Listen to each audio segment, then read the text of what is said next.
Hey, welcome back to the Ready State. I've got a great motor control drill that we can use to feed onto our pelvic floor dysfunction kind of series where we're beginning to untangle this complexity and ask ourselves, hey, how do I get myself into a position where I can restore function? One of the things that we value is ultimately seeing the narrative through and choosing positions and motor control drills that simplify function at the highest level, and sometimes when I'm trying to remediate or back out of a complex problem.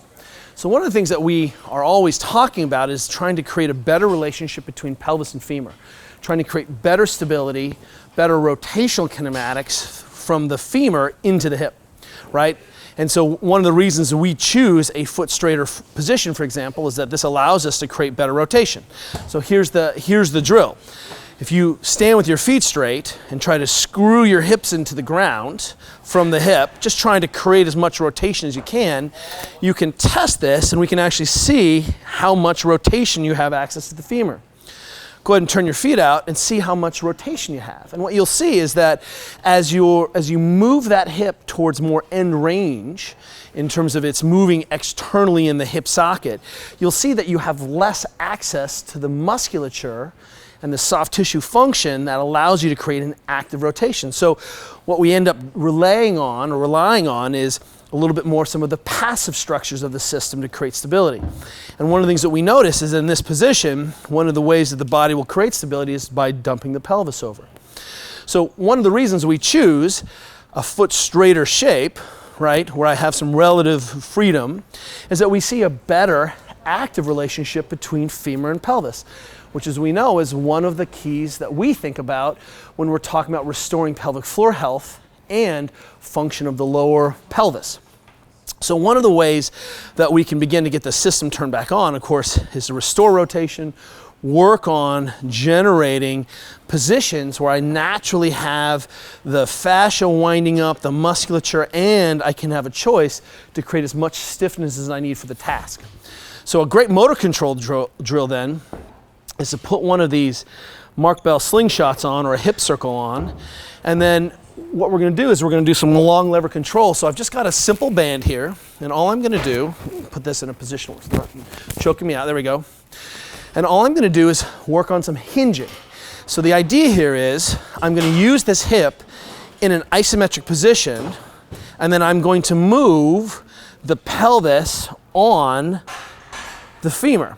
So the keys here is that I'm keeping relationship between my ball of foot and the heel. I'm balanced between ball and foot and heel. My ankle is in the middle of my feet, and this what we call this reference foot position, so I don't collapse because that internally rotates me when I collapse. And now I'm not in a good wound up shape. So I keep my ankles in the middle. Here's in, here's too far out. Here's on my toes, here's on my heels. I want to be in the middle. Look down, foot stacked.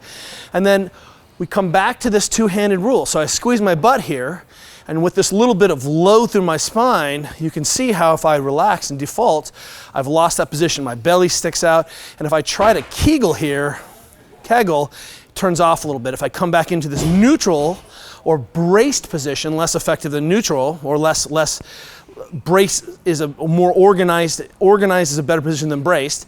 In this positional shape, I can Kegel more effectively, I have better access here, I find those two-hand rules, and then I'm going to try to maintain those two relationships through my xiphoid process and pubic bone as I go through. And if this looks like a deadlift warm-up, because it's a great deadlift warm-up, then what I can do then is, again, work on tempo, and what I'm working on is maintaining the relationship between femur by having to push in here, keep the rotation on and fight the flexion force while maintaining this isometric through the hip.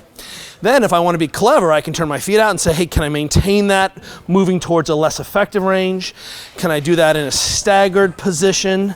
But ultimately, just even slow drills where I work on this long lever shape.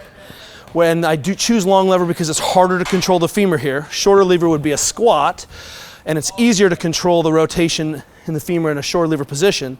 This longer lever position allows me to really have to focus on maintaining my arch, maintaining that relationship, gives my athletes something to feel and to be aware of. So as we develop better kinesthetic sense, proprioceptive internal sense, interoception, the athlete can now say, oh, I understand what it's like to maintain that rotation between pelvis and femur, which is going to give me better relationship with the pelvic floor to hip socket. I can maintain this relationship so those things aren't inhibited. And now I'm doing a better job of seeing upregulation in the whole system. That translates to all the things we care about. Running, jumping, lifting, hopping, and hopefully lifting my kids up and not worrying about my pelvic floor dysfunction. Hopefully this helps. See you guys next time.